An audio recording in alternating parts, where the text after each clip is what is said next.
కొనసాగించాలి మహాత్మా గాంధీ గ్రామీణ ఉపాధి హామీ చట్టాన్ని ఉపాధి హామీ స్కీమ్ గా వద్దు, ఉపాధి హామీ స్కీమ్ గా వద్దు, ఉపాధి హామీ స్కీమ్ గా వద్దు. 200 పని దినాలు ఉపాధి హామీలో 200 పని దినాలు, 600 రూపాయల వేతనం, 600 రూపాయల వేతనం రద్దు చేయాలి. విబిజి రామ్జీ చట్టాన్ని రద్దు చేయాలి. విబిజి రామ్జీ చట్టాన్ని పేదలను గ్రామీణ ప్రాంతాల్లో వలసలు నివారించే లక్ష్యంతో వచ్చినటువంటి మహాత్మా గాంధీ గ్రామీణ ఉపాధి హామీ చట్టం ఇది 2005లో వామపక్షాలు పార్లమెంట్లో కీలకంగా ఉన్నటువంటి యూపీఏ ప్రభుత్వం తీసుకొచ్చింది. దీనివల్ల ఎన్నో కూలీల కుటుంబాల జీవితాల్లో వెలుగులు వచ్చినాయి. ప్రత్యేకంగా వలసల నివారణకి బాగా ఉపయోగపడింది. చిన్న సన్నకారు రైతులు తన భూములను అభివృద్ధి చేసుకోవడంతో పాటు పంటల్ని అభివృద్ధి చేసుకోవడం కోసం కూడా ఇది బాగా ఉపయోగపడినటువంటి ఈ చట్టాన్ని బీజేపీ పాలకులు క్రమంగా నిర్వీర్యం చేసేటటువంటి కుట్రలు చేస్తూనే ఉన్నారు. ఇప్పుడు తాజాగా పూర్తిగా ఈ చట్టాన్ని ఎత్తేసి ఇది కార్పొరేట్లకి అనుకూలంగా మార్చే విధంగా, రాష్ట్రాల మీద భారాలు వేసే విధంగా, కూలీలకి ఉపాధి లేకుండా చేసే విధంగా ఈరోజు చట్టాన్ని తీసుకురావడం జరిగింది. కేవలం 100 ఉన్నటువంటి పని దినాలను 125 రోజులకు పెంచుతున్నామని ప్రకటన మాత్రమే చేస్తూ మిగతా అంతా కూడా కూలీలను చేసేటటువంటి వ్యవహారం నడుపుతూ ఉంది.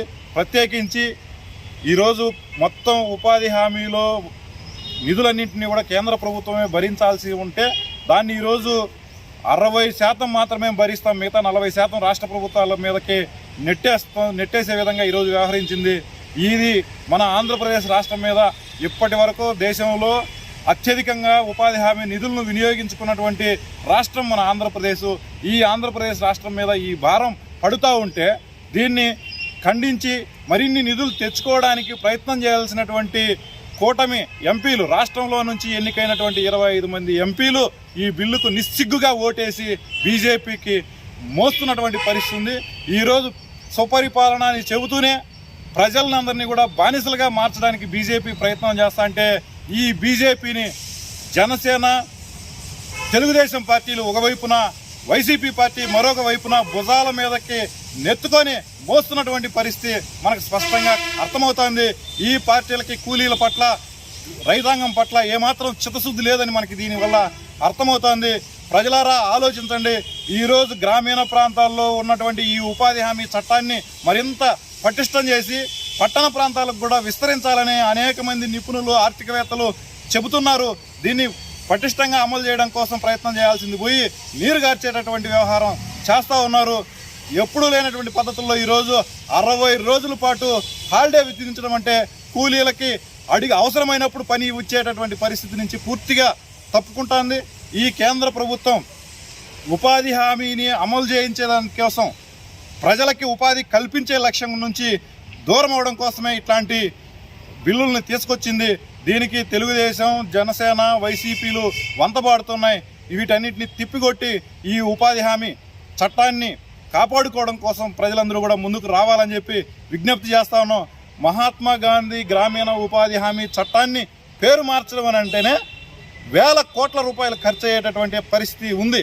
జాబ్ కార్డులు కొత్తగా ఇవ్వాలి, కొత్త స్టాఫ్ను పెట్టాలి, బోర్డులు మార్చాలి, అన్నీ కూడా కొత్తగా చేయాల్సినటువంటి పరిస్థితి ఉంది.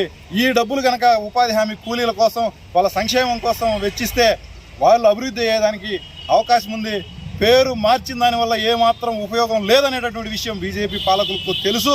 అయినప్పటికీ ప్రజల మధ్య ఒక అసంబద్ధ వాదం తీసుకురావడం కోసం, వాళ్ళ ఏదైతే అనుకున్నారో ఈ బానిస సమాజాన్ని అభివృద్ధి చేయడం కోసం అనే లక్ష్యం కోసం ఇది తీసుకొస్తున్నారు. దీన్ని ప్రజలందరూ కూడా వ్యతిరేకించాలి, ముక్తకంఠంతో ఖండించాలి.